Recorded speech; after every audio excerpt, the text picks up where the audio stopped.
Halo, kembali lagi ke Pelita Podcast. Kali ini di Pelita Podcast kedatangan narasumber yang pastinya semua warga Fakultas Pertanian UNS sudah mengenalnya. Dan gak asing lagi dengan namanya nih. Biasanya kalau ada acara di Fakultas Pertanian ini, narasumber kita nih yang jadi MC-nya. Pasti pada penasaran kan? Siapa narasumber kita kali ini? Oke, langsung saja kita sapa. Halo Adinda, apa kabar? Hai Sobat Pelita dan juga Febri. Seneng banget rasanya nih teman-teman, kalau aku mau cerita sedikit ya. Aku tuh diundang tiba-tiba sama AM Pelita buat ngisi podcast di sini gitu. Jadinya happy banget bisa ngobrol sama teman-teman, sharing pengalaman sama teman-teman semua. Ya betul nih, karena dari aku sendiri nih tertarik banget kalau mau podcastin. Ya. Kalau Sorry. mau ngomong kalau mau. Kalau mau apa? Iki mau lo kan, kayak kalau mau apa? Lali. Ya wes, lanjut. Oke. Baleni apa? Oke. Aku mau terakhir apa, Din? Seneng banget. Oke. Oh ya, karena aku sendiri nih tertarik banget buat ngundang Adinda jadi narasumber di sini. Karena kalau kelihatannya tuh Adinda kan di mana-mana jadi MC, terus keren banget kan. Amin. Jadi rasanya tuh ingin banget collab lah di podcast ini. Iya, gitu. dan akhirnya berjodoh ya. Iya. Akhirnya dapat waktu yang tepat gitu. Iya. Iya. Terus kesibukannya apa nih sekarang selain dari MC nih? Kalau MC kan Iya. pastinya aku udah tahu. Jadi kalau kesibukan aku sekarang, aku pasti kuliah ya Feb ya. Sama aku adalah seorang penyiar radio Feb. Di SAS FM Solo 104.3 FM. Buat Sobat Pelita nih, jangan lupa dengerin aku ya. Boleh tuh. Setiap sore di Most Wanted gitu. Harinya apa, Din? Harinya nggak pasti sih, biasanya Jumat, Kamis gitu. SAS FM berapa tadi? 104.3 FM. 104.3 Sekalian promo nih ya. Diingat-ingat 104.3 Iya. SAS FM. Terus ini gimana ya caranya jadi Adinda itu ya? Adinda kan pinter MC, pinter ini ikut siaran juga, pasti public speakingnya keren kan? Iya, amin. Terus menurut Adinda tuh public speaking tuh apa sih? Kalau menurut Adinda sendiri gitu? Oke, kalau menurut aku public speaking itu apa yang ada di gagasan kita, gagasan dan ide kita gitu, cara kita untuk bisa mengomunikasikan kepada orang-orang gitu, supaya orang-orang tuh bisa menerima informasi dan maksud kita tuh secara baik, Feb. Simpelnya tuh kayak gitu sebenarnya public speaking. Jadi buat teman-teman semua nih, Sobat Pelita nih yang dengerin kita gitu, jangan malu untuk berani mengungkapkan ekspresi atau perasaan kalian gitu.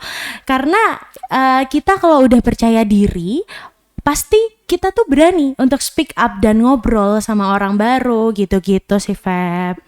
Berarti poinnya tuh harus percaya diri, berani mengungkapkan, gitu ya dia. Iya, jadi jangan pernah takut untuk salah dan malu. Itu sih poinnya ya. Kalau misalnya kita udah berani, percaya diri gitu kan, pasti kita bisa ngobrol sama orang, bisa menyampaikan apa yang ada di pikiran kita itu secara tertata gitu. Jadi orang-orang yang dengerin kita buat ngobrol gini tuh enak dengerinnya. Oh, ternyata enak ya obrolannya Febri, misal kayak gitu. Jadi kalau di public speaking tuh pada intinya tuh kita harus bisa berani buat mengungkapkan, terus kita harus apa nih?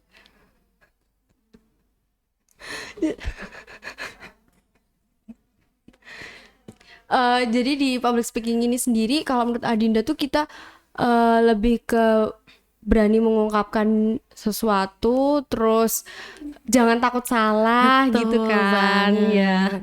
Terus kalau dari Adinda sendiri tuh awal mulanya dari belajar public speaking terus bisa jadi seorang Adinda yang sekarang ini tuh bagaimana sih?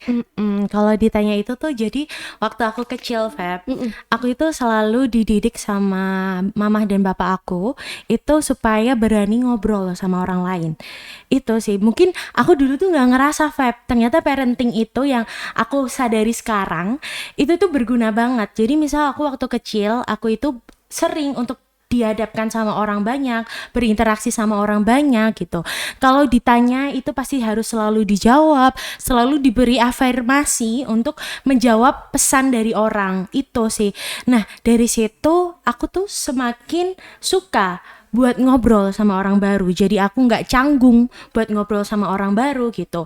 Nah, terus waktu SD, TK, SD, SMP, kebetulan aku itu selalu ikut lomba, diikutin lomba sama mamah bapak aku. Misalnya kayak lomba yang berhubungan dengan public speaking.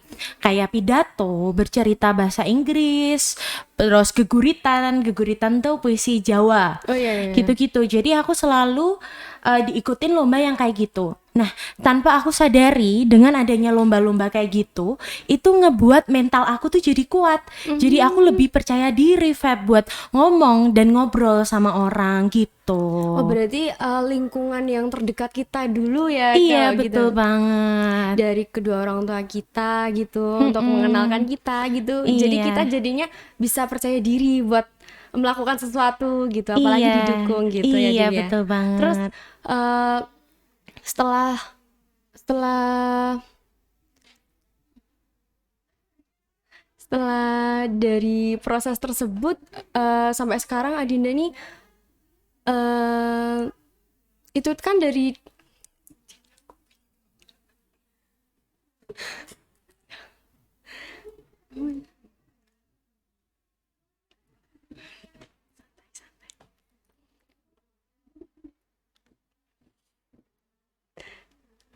ngomong gak ngerti mah ngomong apa. Terus aku pengen melanjutkan ceritamu. Oh ya. Oh jadi selain dari parenting nih yang bagus dari kecil, terus ada apa lagi sih, Din, ceritanya? Aku jadi tuh selalu punya role model. Dan role model aku itu kakak aku, Feb. Jadi aku waktu kecil, kebetulan kakak aku itu juga dalam public speaking. Dia juga seorang MC. Nah, jadinya aku kalau misalnya ada event-event gitu, aku selalu diajak sama mama aku buat ngeliat kakak gitu. Jadi aku bisa tahu cara untuk nge-MC itu gimana gitu-gitu sih, Feb. Pokoknya nih ya, teman-teman kalau misalnya pengen belajar untuk public speaking, yang pertama itu jangan takut sih, Feb.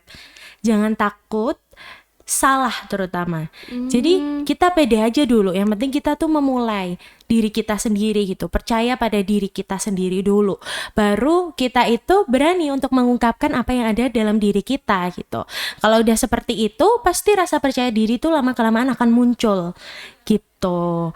Karena nggak ada yang namanya itu public speaker itu yang keren tanpa adanya latihan. Gitu. Jadi kita tuh akan bisa untuk terlatih buat ngomong itu karena kita tuh terbiasa gitu. Kalau kita nggak berani untuk mencoba hal baru, pasti kita nggak akan bisa kan untuk ngobrol sama orang, untuk berani ngomong di depan seperti itu gitu. Berarti Adinda ini terlahir dari keluarga yang public speakingnya bagus gitu ya, Din ya. Keren banget Kakak sih, Ya. kakak. Jadinya Salut aku sih ngikutin kakak gitu. Berarti kamu bisa belajar public speaking itu juga dari kakak juga kan? Iya. Gitu. Terus selain itu ada lagi nggak nih, Din, perjalanan ceritamu bisa public speakingnya bisa sebagus ini gitu, ada nggak sih? Gitu. Nah, Ada aku lagi itu Feb selalu berani untuk memanfaatkan kesempatan.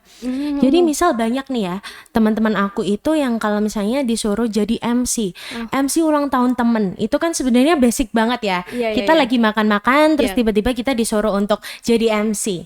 Nah, itu pasti teman-teman kayak malu, nggak Iya, iya. mau gitu kan. Tapi aku selalu berani, aku selalu mau karena itu merupakan hal kecil tapi yang bisa ngelatih kepercayaan diri kita gitu, Feb. Jadi mulai dari hal-hal itu, jadi aku terbiasa buat bisa berani ngobrol diliatin banyak orang gitu. Oh, berarti berarti Adinda itu sendiri jadi Adinda itu sendiri Jadi Adinda itu public speakingnya tuh udah bagus dari kecil gitu ya, Din ya? Enggak sih, Feb. Yang penting kita mau Latihnya. belajar Oh dulu. iya, berlatihnya dari bener. kecil gitu kan. Ada kemauan dari diri sendiri, terus kita juga mau belajar dari hal-hal kesempatan yang kecil, misalnya untuk MC perpisahan di SD banyak kan ya teman-teman ya pasti ya. Nah teman-teman boleh tuh untuk mengajukan dirinya, Bu saya mau jadi MC gitu. Nah dari hal-hal kayak gitu sih yang buat aku jadi berani nge-build kepercayaan diri aku gitu. Berarti bukan karena kita nggak berlatih dari kecil, terus kita jadinya mandek nggak mau berlatih lagi buat Iya, public betul speaking gitu kan, banget, Din. benar Jadi banget. mulai dari sekarang nih teman-teman kita bisa belajar buat public speaking yang bagus, terus kita bisa. Jadi mulai dari sekarang kita bisa buat berlatih public speakingnya buat berani mengungkapkan gitu ya. Iya betul Gitu. banget Feb. Terus dari tadi nih kan setelah aku udah kepo perjalanan public speakingnya si Adinda, terus aku udah dapat nih. Jadi terus aku juga udah tahu kesibukannya Adinda selain dari MC juga ikut siaran nih. Terus gimana sih kok Adinda bisa ikut siaran gitu loh kan kayak wow gitu loh. Oke, jadi awalnya itu aku tuh kan emang orangnya tuh berani buat ngobrol sama orang baru. Aku tuh suka banget buat ngobrol sama orang, Fem. Nah, terus aku sebenarnya bacot sih ya dalam bahasanya tuh bacot gitu ya. Tapi aku tuh berpikir gimana ya caranya aku tuh bisa membuat kegemaran aku ini menjadi hal yang positif gitu. Terus aku itu sampai pada akhirnya aku diajak untuk bisa siaran sama Kak Adinda Salma. Kak Adinda Salma ini juga mahasiswa UNS. Halo Kak Adinda, terima kasih ya aku udah diajak siaran di PTPN Radio. Nah, terus di situ kebetulan siaran aku itu didengerin sama MC hits kondang di Solo. Namanya Mas Niko Chandra. Hai Mas Niko. Terus Mas Niko itu ngajakin aku buat siaran di SAS FM gitu. Akhirnya aku mau gitu. Jadi ya udah deh. Berarti berawal dari tawaran, terus karena sesuai dengan kemampuannya Adinda, terus enjoy aja ikut gitu ya Din ya. Iya, betul. Ladies flow aja sih ya teman-teman ya. Buat mengasah kemampuan juga ya Din ya. Iya, buat Terus belajar nih, buat public speaking gitu. tadi di radio SAS FM 103.4 kali 104.3. gitu. Iya. Jangan sampai salah ya. 104.3 ya guys. Iya. Terus di siaran-siaran itu awal mulanya pasti anu kan Din, ada gugup-gugupnya nggak sih Din? Ada banget sih ya, Feb ya. Sekarang Adinda juga bisa gugup ya. Iya, Sebenarnya bener kayak, banget. ya aku mau tanyain tapi kayak gimana tanya enggak soalnya Adinda anak MC ya, namanya si paling MC. Si paling Sekarang MC. si paling siaran. Terus ada nggak sih gugup-gugupnya gitu? Iya, ada banget sih. Ternyata kan aku basicnya emang MC ya teman-teman ya. Terus begitu ke siaran itu beda banget. Siaran itu kita nggak lihat audiens, itu sih yang pertama. Terus yang kedua, orang itu nggak ngelihat kita, jadi kita harus memberikan suara, di mana suara itu bisa menggambarkan diri kita itu menjadi sisi yang positif gitu ya, supaya orang-orang audiens yang dengerin radio itu juga senang, vibes-nya happy gitu, dengerin kita ngobrol kan, dengerin kita siaran gitu. Nah, pasti kalau dalam siaran tuh harus ada smiling voice namanya. Jadi kita harus selalu happy walaupun kita lagi bad mood. Pernah nih ya, aku cerita ya sedikit Oke, ya. oke, boleh, Aku boleh, tuh boleh. pernah, namanya anak muda galau gak sih ya, sobat pelita ya. Nah, terus aku itu harus siaran, diharuskan harus siaran, dan dimana siaran itu harus smiling voice, harus happy, menyapa audiens gitu kan. Nah, kebetulan alhamdulillahnya banget partner siaran aku tuh ngertiin aku banget gitu, Feb. Jadinya dia peka. iya peka banget, jadi ngebantu aku buat aku bisa siaran dengan baik walaupun kondisi aku tuh waktu itu bad mood habis gitu. Bedanya itu sih. Terus yang buat gugup tuh itu kayak aku kaget, kayak culture shock, oh ternyata beda banget ya sama nge-MC gitu. Cuman kalau mau dilanjutin ya, aku punya salah satu trik supaya nggak gugup dalam public speaking. Boleh tuh disampaikan. Sebenarnya udah diajarin dulu. Ini rahasia dari keluarga aku sih ya, Feb. Ini sebenarnya tuh Rahasia loh, kecil Din. banget. Iya, rahasia tapi diceritain ya, nggak apa-apa deh. Kan buat Pelita Podcast Oke. spesial. boleh. Iya. Jadi dari kecil itu aku selalu kalau mau ngapa-ngapain tuh selalu minta doa Bapak Ibu sih, Feb. Bapak Ibu. Jadi misal aku mau nge-MC, aku mau siaran gitu, aku selalu minta doa gitu. Oh, minta doanya ya gitu. Nah, percaya nggak percaya, ternyata doa dari orang tua itu bener-bener mustajab banget gitu. Walaupun itu hal sepele kali ya, Feb ya. Mungkin orang-orang kayak apa sih cuma doa gitu. Tapi ternyata itu ngebuat kita tuh jadi lebih lancar ngomongnya. Percaya nggak? Kayak misalnya tadinya harusnya belibet, itu jadi lebih lancar gitu-gitu, Feb. Kayak ada keajaiban yang gak disangka-sangka gitu. Padahal cuma melakuin doa gitu. Secara tidak langsung kalau kita berdoa terus kita izin ke orang tua, kita pamitan gitu, bisa buat dorongan buat kita juga nggak sih? Betul banget Buat sih. semangat kita gitu. Iya, itu ngaruh banget sih, teman-teman. Boleh dicobain ya. Boleh tuh teman-teman. Rasain hasilnya gimana gitu. Jadi setiap perjalanan kita harus apa? Dalam perjalanan kita harus jangan melupakan kedua orang tua kita. Iya, gitu. betul. Harus kita minta restunya gitu. Betul Terus banget. mungkin itu aja ya, Din, buat podcast kali ini. Oke. Sudah terlalu panjang lebar kita. Iya. Sudah banyak mengulik seorang Adinda dari seorang MC, seorang pesiaran, terus seorang yang bener-bener good public speaking. Amin. Aku juga masih belajar loh, teman-teman ya. Kita sama-sama belajar buat jadi orang yang lebih baik ya. Gitu. Terus dari Adinda nih, ada pesan gak sih buat sobat pelita? Oke. Ada pesan gak sih gitu yang bisa didengarkan buat sobat pelita? Iya, mungkin pesannya dalam public speaking itu jangan pernah berhenti untuk mencoba.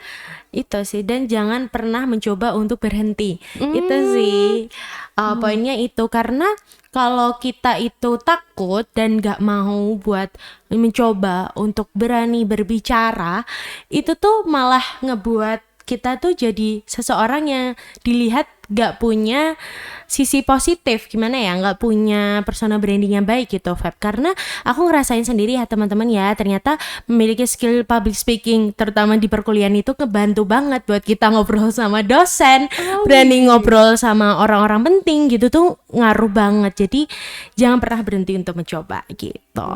Jadi pesan dari Adinda kali ini di podcast kali ini, jangan pernah berhenti untuk mencoba dan jangan pernah mencoba untuk berhenti. Seperti itu.